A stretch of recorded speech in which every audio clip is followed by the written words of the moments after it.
The red string theory absolutely exists, and I was actually able to see it play out real time when I met someone that I'd actually seen in my dreams for about a year and a half. You've seen my viral video of how I met someone in my 3D that I'd seen in my dream for about a year and a half. And a few months before we met, I actually sent him healing energy while I was in a dream, and he felt it in real life. Well, the thing is, we ended up meeting for our first date, but our first date was not supposed to be our first meeting. See, with the red string theory, if two people are meant to meet in one reality, whether it is to be together forever or a short time, there is going to be a little red string between them. So little instances where you have opportunities to cross paths. What is interesting, before our first date, I was actually supposed to go to the bookstore. It was actually on my list the entire week. I was excited to get a new journal. I love journaling.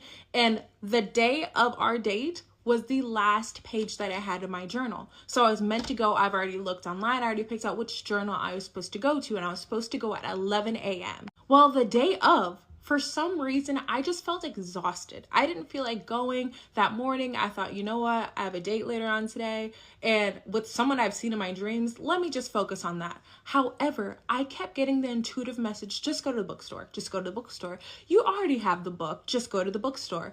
I heard that for about an hour and a half, but I thought, you know what? I'm just tired. I'm just being paranoid. I know it's my last page, so I'm just getting nervous. Maybe it's first date jitters.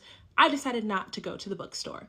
On our date, he actually surprised me not with flowers, but with earrings. However, about a week later, I had asked him about the earrings, like, where'd you get it? He said, oh yeah, the day of our date, last minute, my daughter actually asked me if we could go to this one shopping plaza.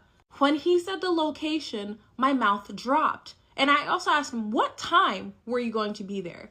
He said they got there around 10:45, 11, and they were in the same plaza that I was supposed to be at to get my journal. He even said, yeah, they had no reason to be there, but they randomly decided because they wanted to do a cute father-daughter day and just started walking around the plaza near where I was supposed to be. And because I did not listen to the intuitive messages, I didn't go and I didn't meet him. When I told him the fact that I was actually supposed to be there at 11 at that bookstore, he literally said, I wonder how many times has this happened that we were supposed to cross paths, but either you didn't listen to the message or I didn't listen to the message. And what is crazier is that this has happened with other people that I've seen in either dreams or different realities where I know them from another timeline. They show up in this reality, and from some freak of a coincidence, we just end up crossing paths. If you are meant to meet somebody, you will meet. If you are connected, whether it is through different timelines or just frequencies, if you are connected with somebody,